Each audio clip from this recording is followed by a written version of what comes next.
Hello students, welcome back to Fatima Chem. It's my fifth lecture. Now I'm going to discuss about guideline above 4. I've already discussed guideline 1 to 3 in the previous lecture. Guideline 4 says, if we have a choice during the disconnection of a target molecule, then disconnect first, that is at last. It means अगर आपके पास choice है कि आपको क्या disconnect करना है, कोई target molecule दिया है, आपके पास चॉइस है कि आपको उसका ग्रुप सबसे पहले तोड़ना चाह रहे हैं, तो आपकी मर्ज़ी. इसमें अगर इलेक्ट्रॉन विथड्रॉइंग ग्रुप लगा है, ये मेरे पास मस्क एम्ब्रेड है, ठीक है, तो इसमें 2 इलेक्ट्रॉन विथड्रॉइंग ग्रुप लगा हुआ है, तो सबसे पहले हम इसे निकालेंगे, इलेक्ट्रॉन विथड्रॉइंग ग्रुप को. क्यों इसलिए निकालेंगे क्योंकि पूरी बेंजीन को डीएक्टिवेट कर देगा. इससे बेटर है कि अगर हम डिस्कनेक्शन करवा रहे हैं तो सबसे पहले इलेक्ट्रॉन विथड्रॉइंग ग्रुप को निकाल दें. ये तो हमने देख लिया है, ये तो पता है हमें क्या बनाना है, लेकिन हमें ये नहीं मालूम है ये किससे बना है, तो इसलिए हम इसको रेट्रो करवाएंगे, फिर सिंथेसिस करवाएंगे. सबसे पहले इसको छोटे छोटे फ्रेगमेंट में तोड़ देंगे, तब उसके बाद जो स्टार्टिंग मटेरियल मिलेगा फिर उसी प्रोसेस से हम सिंथेसिस करवाएंगे. सबसे पहले क्या करेंगे, इलेक्ट्रॉन विथड्रॉइंग ग्रुप यहाँ पे दिख रहा है, ये NO2, तो सबसे पहले इसको डिस्कनेक्ट कर देंगे. फिर रेट्रो के वक्त सिंथेसिस के टाइम नाइट्रेशन करवाएंगे. इसलिए जो मतलब डिस्कनेक्शन में क्या चल रहा है उसको एरो के ऊपर लिखते हैं. जैसे CN डिस्कनेक्शन होगा यहाँ पे, जैसे कार्बन नाइट्रोजन ये डिस्कनेक्शन होगा, तो ये इसको एरो के ऊपर लिखते हैं. और नीचे क्या लिखते हैं, जो सिंथेसिस के टाइम क्या होगा, मतलब नाइट्रेशन के थ्रू हम इसको नाइट्रो ग्रुप को ऐड कर देंगे. तो रेट्रो के टाइम क्या कर रहे हैं, सबसे पहले electron withdrawing group nitro oxide को निकाल रहे हैं, और सिंथेसिस के टाइम सबसे लास्ट में हम इसे ऐड करेंगे थ्रू नाइट्रेशन. अब यहाँ तो सबसे हटा दिए, तो हमें क्या मिल गया, सबसे पहले इलेक्ट्रॉन विथड्रॉइंग ग्रुप को हमने निकाला है, तो अब बल्कि ग्रुप को हटाएंगे. ये बल्कि ग्रुप है मेरे पास जो हिंड्रेंस क्रिएट करेगी, तो इसलिए इसको हम सब अब हटाएंगे. सेकंड स्टेप में इसको CC डिस्कनेक्शन के थ्रू निकालेंगे. ये CC ये कनेक्ट करेंगे, CC के थ्रू इसको बल्कि को निकालेंगे. और अल्काइल चेन को जो बाद में इस सिंथेसिस के टाइम जब कनेक्शन करवाएंगे तो फीडर क्राफ्ट अल्कलाइजेशन के थ्रू इसको फिर ऐड कर देंगे. CC डिस्कनेक्शन से तोड़ेंगे और फीडर क्राफ्ट अल्कलाइजेशन के थ्रू सिंथेसिस का हम इसको ऐड कर देंगे. तो ये मुझे मिल जाएगा, मिथॉक्सी मिल जाएगा, ये ग्रुप मिल जाएगा. अब ये तो ईजिली अवेलेबल नहीं है मार्केट में, तब इसको एक ग्रुप को दूसरे ग्रुप में चेंज कर देंगे. कैसे कन्वर्ट करेंगे, बाय FGI कन्वर्ट करेंगे, जो ईजी अवेलेबल हो मार्केट में. ये मुझे गाइडलाइन 4 कह रही है. देखिए, during the synthesis of a target molecule, if there is a choice, then disconnect first, that is at last. The most EWG, because this substituent will be deactivating, so it may be difficult to add. Okay, ये इसको क्या कहते हैं, Musk एम्ब्रेड कहते हैं. कि मैं आपको बताती हूँ.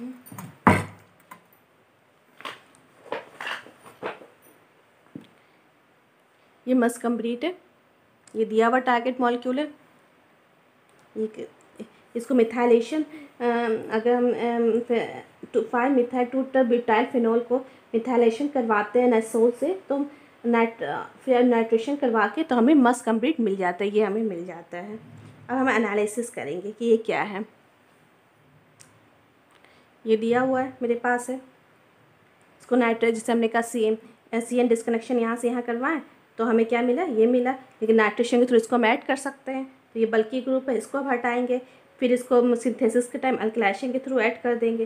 फिर FGI करें, जो मुझे इजी अवेलेबल है मार्केट में.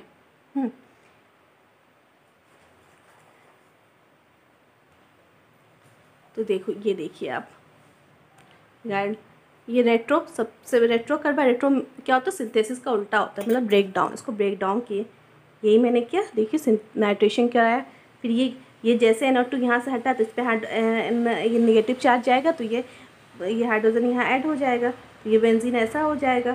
फिर जब इसको अल्काइल नाइट्रेशन, जब लास्ट टाइम ऐड करें नाइट्रेशन के थ्रू करेंगे, फिर अब हम इसे ये ब्रेक डाउन करेंगे, तो ये क्या होगा, अल्काइल पॉजिटिव चार्ज ले जाएगा, यहाँ पे नेगेटिव चार्ज होगा, फिर ये पॉजिटिव हाइड्रोजन ऐड कर जाएगा तो ये ऐसा हो जाएगा।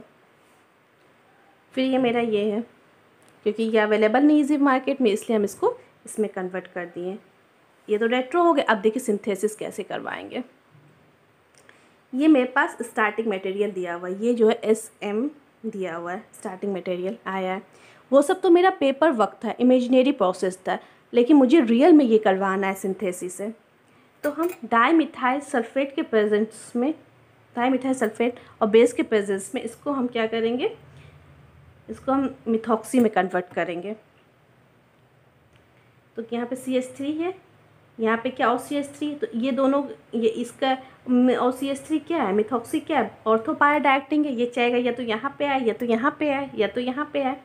हाँ, लेकिन यहाँ पे इसलिए नहीं रख सकते हैं क्योंकि यहाँ पे हिंड्रेंस क्रिएट हो जाएगा, क्योंकि ये दो ग्रुप के साथ यहाँ नहीं रख सकते हैं, क्योंकि ये बल्कि ग्रुप है, ये ऐड होगा तो यहाँ पे हिंड्रेंस क्रिएट हो जाएगा। तो इसलिए इसके पोजीशन यहाँ पे हम रखेंगे, जो मेरे डिज़ायरेबल भी है। तो अल्युमिनियम क्लोराइड के प्रेजेंस में इसको रिएक्ट करवाएं तो ये यहाँ पे आएगा, इसलिए आया यहाँ पे क्योंकि ये चैन फॉर्म में था, तो यहाँ पे हिंड्रेंस क्रिएट हुआ था यहाँ रखने के लिए, इसलिए हम इसको यहाँ पे करवा दिए। ओके, अब इसको चैन कंसनट्रेट HNO3 और कंसनट्रेट H2SO4 के प्रेजेंस में इसको नाइट्रेशन करवा दिए यहाँ पे। तो क्या हुआ, ये दोनों, अब ये देखो, अगर हम इसको अगर हम कंसिडर कर रहे हैं, ये चैन को, ये नाइट्रो NO2 ग्रुप कहाँ पे लगेगा वो डिसाइड करता है, इस पे और इस पे और इस पे डिसाइड कर रहा है। तो अगर हम इसको कंसीडर करते हैं तो इसके लिए क्या होगा, ये ऑर्थो है, ये मेटा है, ये पारा है इसके लिए। फिर इसके लिए ये ऑर्थो, ये मेटा, ये पारा तो ऑक्युपाइड है। तो इसलिए तो इस पोजीशन को हम नहीं देखेंगे, इसको हम नहीं मानेंगे, इसकी बात नहीं मानेंगे अल्काइल चेन की। अब किसकी मानेंगे, मिथॉक्सी की। तो इसके लिए क्या है, यहाँ NO2 ये खाली है, जैसे ये ऑर्थो था, ये खाली था, और ये पारा था, ये खाली था।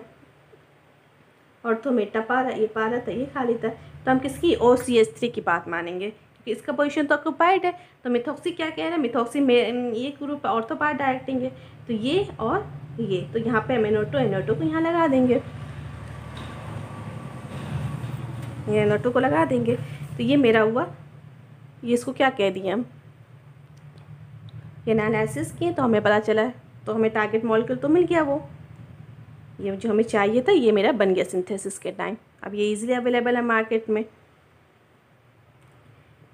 इसके पास क्या है, 5 सब्स्टिट्यूएंट है, राउंड अ बेसिक रिंग है, 2 nitro groups are deactivating that we want to add them last and disconnect first. We could disconnect either methyl or the tert butyl group with Friedel Crafts alkylation.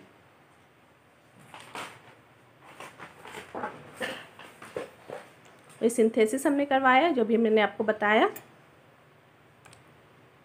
Methyl के सफ़े methyl base के synthesis करवाएं तो मुझे ये मिला।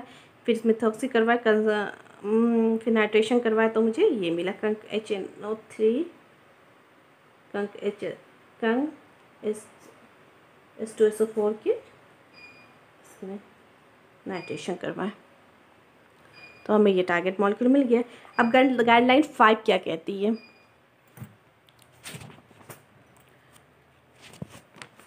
Guideline 5 कहती है functional group interconversion, changing one functional group into other में आइदर रिएक्टिविटी ड्रामेटिकली। मीन्स मेरे पास दिया हुआ है और ये नहीं पता है ये किससे बनेगा। गाइडलाइन 5 हम बताने जा रहे हैं, ये नहीं पता है ये हम किससे बनेगा, तो इसमें क्या करेंगे, FGI करवाएं और CCl के पेज में क्लोरीनेशन करवाएं तो हमें ये मिला। फिर उसके बाद फिर क्लोरीनेशन के बाद हमें ये मिला। तो सबसे पहले ये तो मेरे पास टारगेट मॉलिक्यूल है, ये तो मेरे पास टारगेट मॉलिक्यूल है, ये टारगेट मॉलिक्यूल है, तो इसको FGI करवाए हम तो CCl3 जो था ये CH3 में चेंज होगा, ये CCl3 सॉरी ये CCl3 मतलब CCl3 है ये। हाँ, तो इसको FGI करवाएं, एक फंक्शनल ग्रुप को दूसरे फंक्शनल ग्रुप में इंटर कन्वर्स करवा दिए। ये क्लोरीन हुआ, तो ये क्लोरीनेशन के थ्रू ये मेरा मिलेगा, फिर क्लोरीन हो गया। सबसे पहले क्या, इसको हमने ब्रेक डाउन किया, ऐसे स्टार्टिंग मटेरियल ब्रेक डाउन किया जो इजी अवेलेबल है मार्केट में। तो केस फर्स्ट क्या है, अगर हम FGI नहीं करवाते तो क्या होता है इसमें, तो ये CH3 है, ये क्लोरीन है। तो FGI अगर हम नहीं करवाते हैं तो फिर डायरेक्ट CCl थी, ये बॉन्ड टूटेगा, क्लोरीन टूटेगा, क्लोरीन नेगेटिव चार्ज है तो ये नेगेटिव स्पेशल लेके निकल जाएगा, तो ये कार्बन के इस पर क्या पॉजिटिव चार्ज छोड़ देगा, तो हमें ये मिलेगा। फिर अगर हम इस, तो मेरा स्टार्टिंग मटेरियल तो हमें ये मिला ना। अगर केस 1 लेते हैं, अगर हम इसको CCl3, ये मेरा स्टार्टिंग मटेरियल मिल गया है, तो हम इसे क्लोरीन अगर हम ऐड करवाएंगे तो हमें ऐसा मिलेगा, क्योंकि CCl3 जो है ट्राईक्लोरोक्लोराइड जो है वो मेरा मेटा डायरेक्टिंग है जो, तो ये क्या चाहेगा, इस पर जो कोई भी ग्रुप आके ऐड हो वो मेटा पोजीशन पे हो, तो इसका ये क्या होगा, ऑर्थो मेटा, ये ऑर्थो हो गया, ये मेटा हो गया, तो ये यहाँ पे ऐड करेगा। तो ये मेरा डिज़ायरेबल प्रोडक्ट नहीं है, क्योंकि CCl3 क्या किया, पूरे पेजिंग को डीएक्टिवेट कर दिया, ये मेरा डिज़ायरेबल प्रोडक्ट नहीं है। तो अगर हम, ये तो डिज़ायरेबल है नहीं, तो हम केस 2 लेंगे, यहाँ पे हम FGI करवा रहे हैं, तो ये मेरे पास टारगेट मॉलिक्यूल है, इसको मैं FGI करवाएं तो ये CH3 में चेंज हो गया। फिर हम इसको क्या करवाएंगे, क्लोरीनेशन से ऊपर जो हम लिखते हैं, क्या लिखते हैं कि मतलब मेरा डिस्कनेक्शन के टाइम क्या रहा, और नीचे क्या लिखते हैं, सिंथेसिस के वक्त क्या होगा।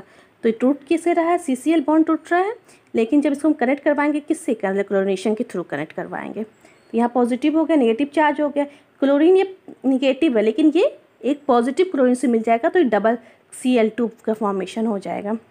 हाँ, CCl माइनस Cl मिल करके Cl2 का फॉर्मेशन हो जाएगा। तो ये मेरा स्टार्टिंग मटेरियल मिला। अब देखो इसको कनेक्शन कैसे, सिंथेसिस करवाएंगे कैसे, दूसरे केस में ये CH3 है, तो ये क्या हो गया, यहाँ पे CH3 कैसी, पहले CCl थी, मेटा डायरेक्टिंग था, इसलिए इसने क्या किया था, मेटा पोजीशन प्रीफेर किया था। अब CH3 जो है यहाँ पे कौन सा पारा डायरेक्टिंग है, ऑर्थो पारा, ऑर्थो ये मेटा पारा, हमें पारा पे चाहिए। तो ये पारा पे जो हाइड्रोजन है वो उसको एक Cl जो हाइड्रोजन से रिएक्ट करेगा, जो HCl होके निकल जाएगा हाइड्रोजन, ये हाइड्रोजन, तो यहाँ पे क्या होगा, ये खाली हो जाएगा, तो यहाँ जो क्लोरीन नेगेटिव है यहाँ पे लग जाएगा, और फिर PCl5 की हेल्प से इसको क्या करेंगे, इसको FGI का इसको कन्वर्ट कर देंगे, एक ग्रुप को दूसरे ग्रुप में in the presence of PCl5, तो हमें ये मेरा डिज़ायरेबल प्रोडक्ट मिल जाएगा जो मेरा टारगेट मॉलिक्यूल है।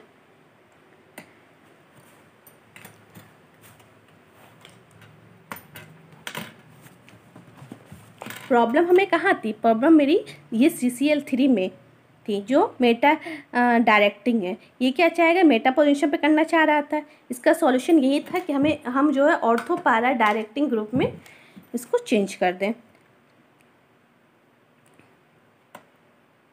तो यही हुआ। तो ये मेरा गाइडलाइन 5 हमें यही कहता है, अगर FGI नहीं करवाते तो डायरेक्ट क्लिप बॉन्ड करते तब हमें प्रॉब्लम हो जाती है, वो मेटा पोजीशन पे मिलता है, और वो मेरा प्रोडक्ट जो है वो डिज़ायरेबल नहीं था। Okay,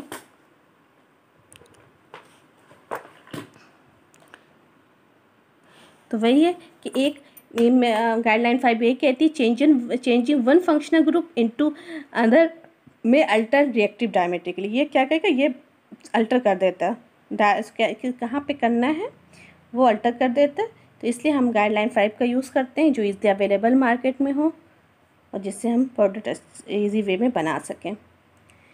if you like this video please like and subscribe. Thank you so much.